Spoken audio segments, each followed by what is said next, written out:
Welcome back to Destination Playdate. I am your host, Attack Slug, and this is Terratopia, March of the Demon King, out now on catalog and itch for a price of $6. As always, full disclosure, they sent me a copy. Now, gameplay-wise, we have some time management with some choose-your-own-adventure vibes. And yes, there is indeed a save system, so I can either pick up from that, or I can start back at the beginning. Let's resume on day 2. We have multiple days ahead of us to hopefully get ready for this Demon King who is marching on this location. So good luck. Currently, on the bottom, I have 2 attack power, I have 2 defense power, and I have 5 hit points. Each day, you can choose to do 5 things. There are obviously more than 5 on this menu, so choosing wisely and learning what each of them does is very important. For example, the raid on Skeleton Lord's dungeon. I know that if I have at least 3 defense, I can go and fight there and survive with 1 hit point left. I would assume at 2 defense, probably not, so I'm not going to do that. I also know that I need a password for the Tower of Mist. I don't know what that is just yet. So finding the right order of how to do these actions is kind of a major part of the gameplay. So I will do a thing I have not done yet, which is taking the ferry to Pandum and seeing what that is and what it does. A thriving hub of commerce. Numerous refugees displaced by the march of the Demon King. There are sure to be skilled mercenaries willing to take up your cause, if you can afford their help. I don't know where my current reserves are in terms of my funds, but you can also get that information, say yes, say no, or say, you know what, tell me more. Regardless of the preparedness of the militia, there simply aren't enough fighting fit bodies in Shuna to keep the town safe. More defenders will be required. Pandum's wealth is built on trade up and down the coast. Okay, look, some backstory here, some lore. I appreciate that. Visit the port city Pandum. Yeah, alright. Let's see what this brings. Before I reach Pandum, I pass a sprawling refugee camp. The Demon King's handiwork isn't just death, but displacement, hunger, and fear. Beyond the camp, there's a smell of salt in the air, harsh laughter of seasoned sailors, yarr, and 100 ships from a dozen foreign lands unloading their wares in the marketplace. It is, after all, a port city.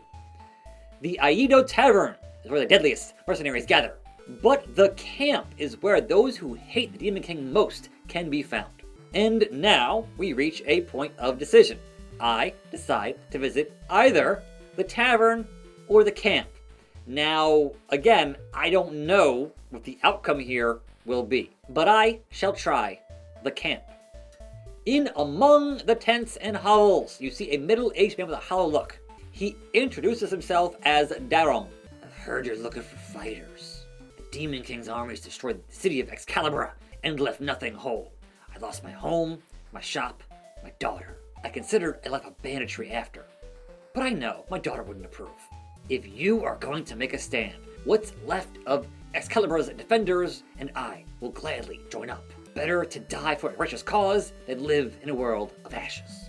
Alright, so ragged and worn, but number almost 4 dozen additional trained fighters pledged to my cause. As you ride that ferry back home, you ponder whether or not that'd be enough to turn the tide. And thus 1 of my 5 actions is now complete. You can see the smoke rising from the Demon King's camp on the far horizon. So I don't know how many days you get to prepare, because I've certainly died before on day 2. If I check the very bottom, this does not cost me a turn. I can always go back to the castle for a moment and collect my thoughts. And here, you can see what you currently have in your inventory, and your gear, and so on and so forth. So my stats here, weapon, armor, and other stat increases.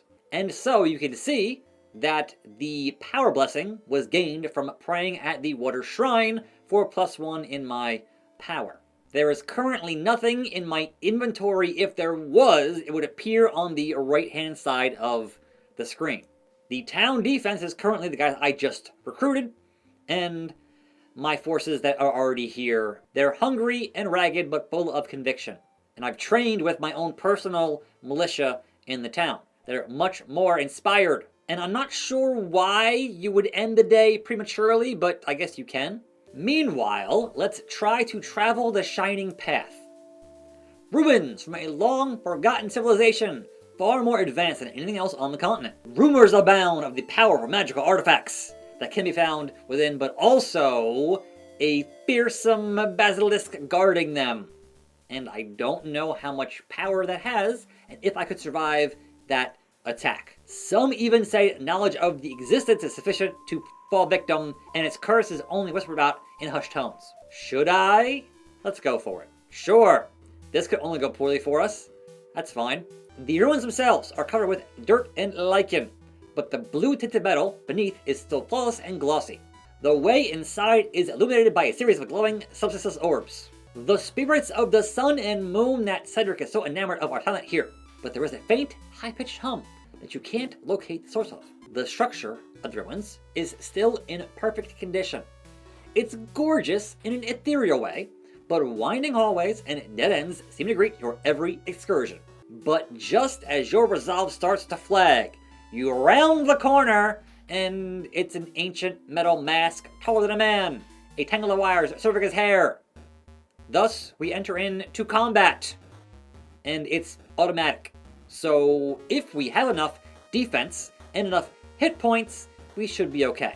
You're not sure the fight is winnable now, but it's too late to run. The baleful creature has already turned its gaze on you. And alright, my limbs lock, muscles freeze in a painful stasis. My attack and defense are reduced to 1. You may not have turned to stone, but that's the moot point if you can't move all the same. You take 8 damage from the beams. That's it, game over. In your condition, you're simply not fast enough to avoid the lasers. It doesn't matter how well armed and armored you were. Without a way to reflect its gaze, you are sure to fail. And so 1 hit from its deadly beams, and everything you were is disintegrated until you were little more than a shadow burned into the corrugated metal of the walls. The ancients brought these wonders into the world, but it seems they brought horrors as well. Game over. Your enthusiasm would almost be admirable if it wasn't so misguided. No, that's not right. I don't want the story to end that way either. That's okay. I don't always get an ending I like the first few times, but as long as we keep trying, right?